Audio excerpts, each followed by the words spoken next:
하나님의 말씀은 신명기 8장 11절에서 16절 말씀입니다.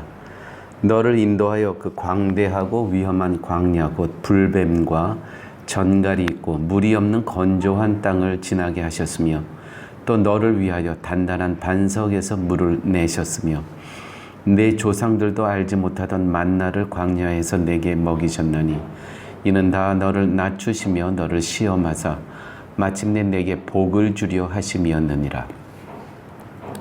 그러나 내가 마음에 이르기를 내 능력과 내 손의 힘으로 내가 이 재물을 얻었다 말할 것이라. 내 하나님 여호와를 기억하라. 그가 내게 재물 얻을 능력을 주셨음이라. 이같이 하심은 내 조상들에게 맹세하신 언약을 오늘과 같이 이루려 하심이니라. 내가 만일 내 하나님 여호와를 잊어버리고 다른 신들을 따라 그들을 섬기며 그들에게 절하면 내가 너희에게 증거하노니 너희가 반드시 멸망할 것이라. 여호와께서 너희 앞에서 멸망시키신 민족들 같이 너희도 멸망하리니 이는 너희가 너희 하나님 여호와의 소리를 청정하지 아니함이니라. 아멘. 하나님께서 이스라엘 백성들에게 십계명을 주셨죠. 또 저희들에게 오늘날과 같이 말씀을 주셨습니다.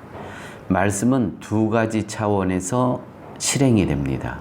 첫째는 살립니다. 사망에서 생명으로 옮깁니다. 이 역할을 하는 것이고 또 하나는 살아가게 하십니다. 이 말씀을 붙잡고 십자가 항구까지 천국에 이르기까지 살아가게 하신다는 것이죠. 살리고 살아가게 하십니다. 그래서 하나님께서는 이스라엘 백성들에게 광야에 만나를 하나님께서 허락해 주셨습니다. 이 만나라는 것은 육체적인 양식을 말하죠. 그 광야에 무슨 농사를 지을 수 있었겠습니까? 아무것도 먹을 것이 없는데 하나님께서는 매일 육의 양식을 주셨습니다. 또한 하나님께서는 영의 양식을 주셨다는 것이죠. 바로 십계명이라는 것입니다. 오늘 본문에 내 조상들도 알지 못하던 만나를 광야에서 내게 먹이셨나니 이는 너를 다 낮추시며 너를 시험하사 마침내 내게 복을 주려 하심이었느니라. 하나님께서는 이스라엘 백성들의 그 광야를 허락하여 주시고 또 광야에서 만나를 허락하여 주셨습니다. 이 모든 것들은 이스라엘 백성들을 겸손케 하시며 낮추시며 또 그들을 시험하셨습니다. 테스트하셨습니다. 과연 이들이 내 백성인지 마침내 목적은 무엇이냐면 내게 복을 주려 하심이었느니라. 이 같은 말씀이 신명기 8장 3절에 이렇게 기록되어 있습니다. 너를 낮추시며 너를 줄이게 하시며 또 너도 알지 못하면 내 조상들도 알지 못하던 만나를 내게 먹이신 것은 사람이 떡으로만 사는 것이 아니요 하나님의 입에서 나오는 모든 말씀으로 사는 줄을 내가 알게 하려 하심이니라. 아멘이죠. 떡의 무용론을 말하는 것이 아닙니다. 육신의 양식을 필요 없다고 말씀하시는 것이 아니죠. 떡도 필요합니다. 그렇지만 영의 양식 꼭 필요하다는 것이죠. 교회 여러분, 하나님께서 이스라엘 백성들에게 광야에서 허락하여 주신 만나, 이 선물은 기적의 음식이고 광야의 음식입니다. 거기서 무슨 농사를 지었겠습니까? 먹을 것이 없었습니다. 그런데 하나님께서는 이 기적의 음식, 광야의 음식, 이 만나를 허락해 주셨다는 것이죠. 또한 이것은 기적의 음식이며 동시에 시험입니다. 테스트하는 겁니다. 여러분 한번 상상해 보십시오. 40년 동안 매일 똑같은 음식을 허락하여 주십니다. 우리가 예를 들어서 김치찌개 아무리 맛있다 그래도 그거 일주일 드셔보십시오. 그 다음 주에 또 드실 수 있겠습니까? 이거 보통 힘든 게 아닙니다.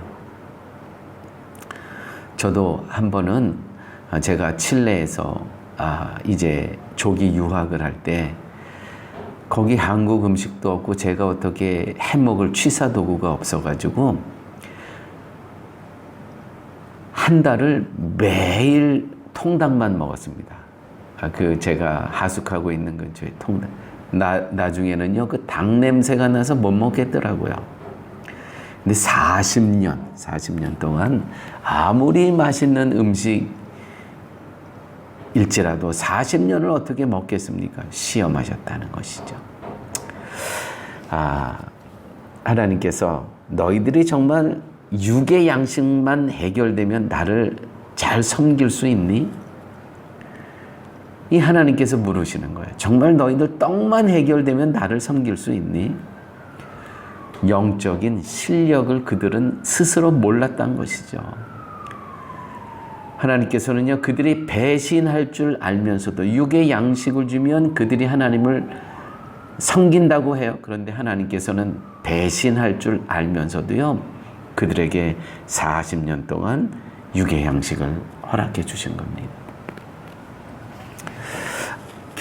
여러분, 신명기 8장 5절에 6절 이런 말씀이 있습니다. 너는 사람이 그 아들을 징계함 같이 내 하나님 여호와께서 너를 징계하시는 줄 마음에 생각하고 내 하나님 여호와의 명령을 지켜 그의 길을 따라가며 그를 경외할지니라.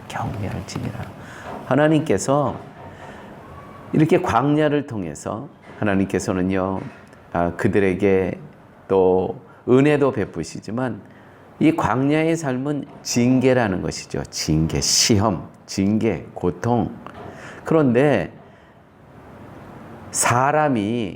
너는 사람이 그 아들을 징계한 같이 사람도 징계하지 않습니까? 그 아들을 내 하나님께서 너를 징계하시는 줄 마음에 생각하라고 하시는 겁니다. 그 하나님의 명령을 지켜 그 길을 따라가며 그를 경외할지. 경외가 무엇입니까? 하나님을 두려워하는 마음이죠. 이것이 조금 더 구체적으로 생각하면 어떤 게 경외하는 행동입니까? 바로 예배자의 삶을 살라는 것이죠. 그 광야에서 하나님께서 이들에게 원하는 것은 예배자의 삶을 살라. 예배자. 그래서 하나님께서 징계를 주셨다는 것이죠. 히브리서 12장 5절에서 13절 말씀의 내용인데 추려보면 이렇습니다. 내 아들아, 주의 징계하심을 경히 여기지 말며 그에게 꾸지람을 받을 때에 낙심하지 말라. 주께서 그 사랑하시는 자를 징계하시고 그가 받아들이는 아들마다 채찍질하심이라. 어찌 아버지가 징계하지 않는 아들이 있으리요? 징계는 다 받는 것이오늘 너희에게 없으면 사생자요 친아들이 아니니라. 그래요. 하나님께서 우리를 자녀 삼아 주셨기 때문에, 양자 삼아 주셨기 때문에 이렇게 징계하시고 꾸지람하시고 채찍질하시라는 것이죠. 그래서 그 광야의 삶이 채찍질이었고 또한 꾸지람이었고 징계였다는 것이죠. 사랑하는 여러분, 혹시 지금의 삶 가운데 정말 하나님으로부터 광야, 하나님께서 허락하여 주신 광야의 삶을 살고 계시진 않습니까?